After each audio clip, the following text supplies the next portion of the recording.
Okay, what's up everybody again? This is John. Here is the next video. We're going to do one on the hauler. The trx6 Ultimate Hauler is what this one is.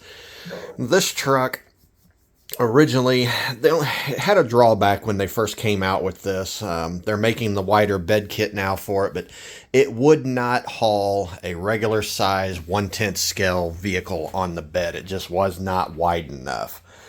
And one of my most narrow ones is the trx4 Blazer.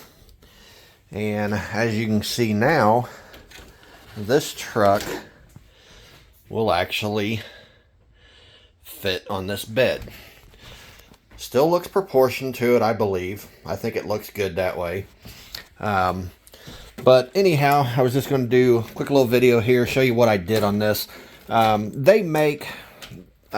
trx6 makes a kit for this. It's just plastic, little extensions that go on the side here and makes it look wider, or makes it wider. It doesn't make it look wider, it is wider. But I did not like that. And what I ended up doing here was went with a piece of diamond plate. This was originally 12 inches wide. I had cut this down to 11.5 because when I put the side rails back on it, it gave me that full 12 inch, 1 foot wide deck that I wanted. So anyhow, I did the wider bed on it. All I did with that, this is actually a piece of diamond plate. I got it off Amazon. Just right at a 1/16 of an inch, a little over a 1/16, but it's still, I mean, good and sturdy. It's not flimsy by any means.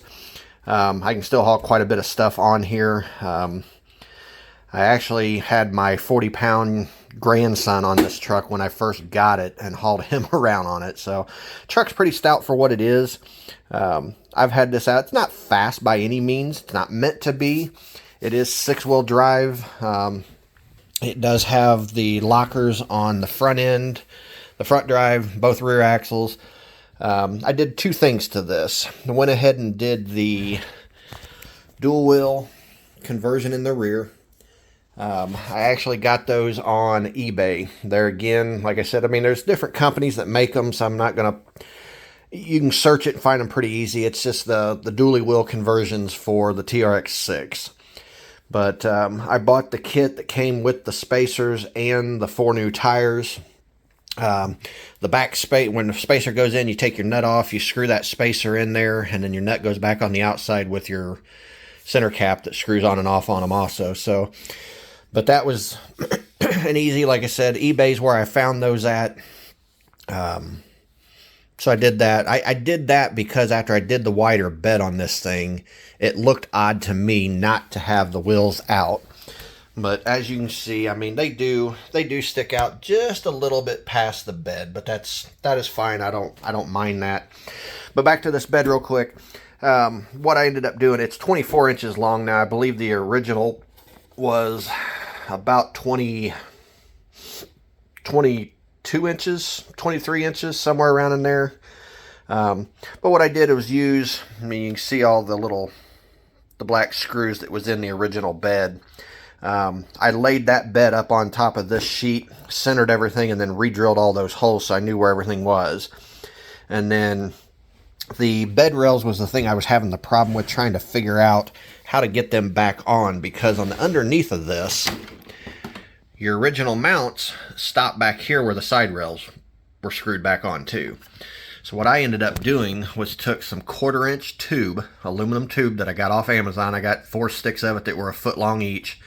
It's like $9, I believe, is what I paid for it. And I just welded those. You know, you can see the little T with the joint here on them.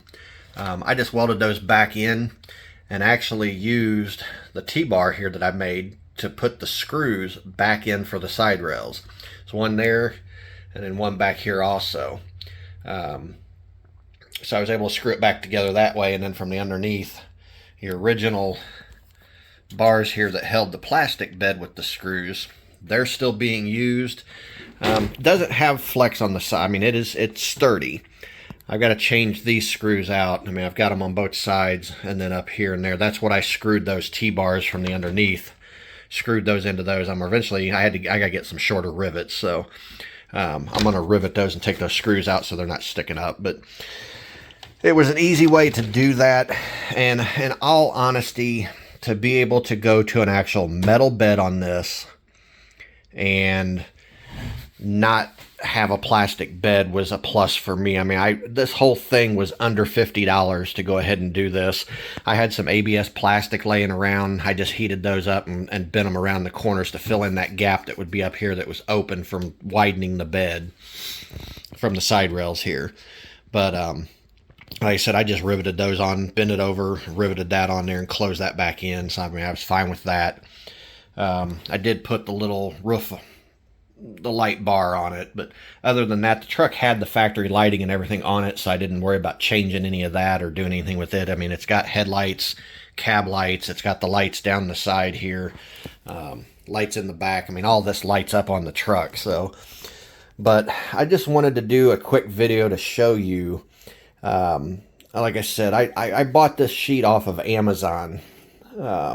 Everything on it, I mean, the aluminum to do the diamond plate, those little T-bars that I put on it, I've got under $50 in it.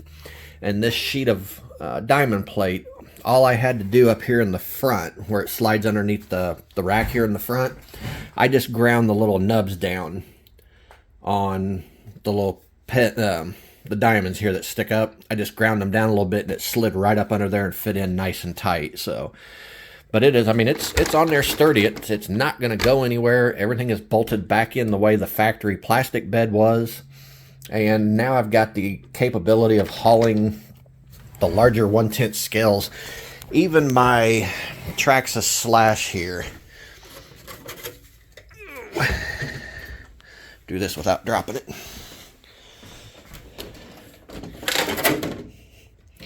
Even that truck will now fit on this bed. I'm closer to that side, but I mean, it sits on there just fine.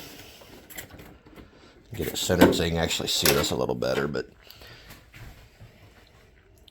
I mean, it does take up the bed, but it's not, you don't have to worry about the wheels sitting up on the actual side rails. So, I mean, it fits on there as it should. My Blazer fits on there now. Any of my standard, I mean, my 1/10 scales, the stuff that's wider, that's got the wide, obviously they're not going to fit. The two-wheel drive slash that I've done a lot of work on, put the lower center of gravity chassis on it. I mean, that still fits on there, or it does now, it didn't before.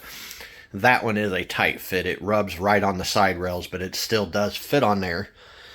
The only thing else I'm going to do to this, on the little gooseneck trailer I built, I had these little tie downs. I'm gonna get 4 of those and screw them into the bed here, so I have those tie downs. But that's the only thing I got left to do to it. But like I said, most of my tent scales now will fit on there. Like I said, I can haul around the slash, the TRX, the slash 2-wheel drive, and then this truck that you've already seen, I did the video on it without the plow on it, that fits on there even. So it was made long enough just to be able to haul those vehicles on there and do what I wanted with it now. So, but again, I just wanted, like I said, this is definitely going to be just a short little video, but I just want to show you how easy it was to make a bed of your own and get away from the plastic bed on this. Not very hard at all. Like I said, I just lined up the original bed, got it centered, re-drilled all these holes, and everything just bolted right back down. So you will have to, on the sides where your wiring goes, you'll have to clip all the zip ties, get all that free so you can get the side rails off of it. But everything, I did not have to lengthen any wires or anything on this thing. So everything went back together just the way it was supposed to. And in my opinion, it turned out looking good. I've thought about possibly doing, they make a 1-inch lift kit for this truck. I thought about possibly doing that, but other than that, like I said, it is a bone stock truck with the added light bar on the roof, which was from Amazon also. I went through a few different brands of those before I finally found one I liked. The only drawback to this one is it has to be turned on manually. I mean manually by the fact, I mean, it's powered, but there's a little switch in the bottom, and all I did was just drill a hole up through the bottom here. I was able to take my little tool and I can just push on it. Eventually I'm going to take like a little bitty bolt and nut, fit it up in there to where it just sits there, and all I gotta do is just push up on it before I put the body back on. You have to have the body off on this one to turn it on anyway, so I figure when I turn the power onto the truck, I'll just reach up there and push up on that little... I'm just basically making a pin, so I don't have to take a tool and reach up in there. I can just have a little nut and bolt that sits in there, and it just pushes up, and it'll activate that... Excuse me. It'll activate that pin that way, but... Nice, simple, easy way to do a bed on this, and no issues at all. I mean, it went on there nice and easy. Under 50 bucks, and you can do an actual diamond plate bed. And then side rails, I mean, they're mounted on there. They're not going to go. I mean, I can lift the truck with it. So, I mean, it doesn't, it is going to sit and do like it should. So, but anyhow, like I said, just a quick little video. A little T-bars to mount the side rails back on it. And then the bed itself is mounted through the original points of where the plastic bed was. So, there it is, guys. I appreciate it. Thanks for watching.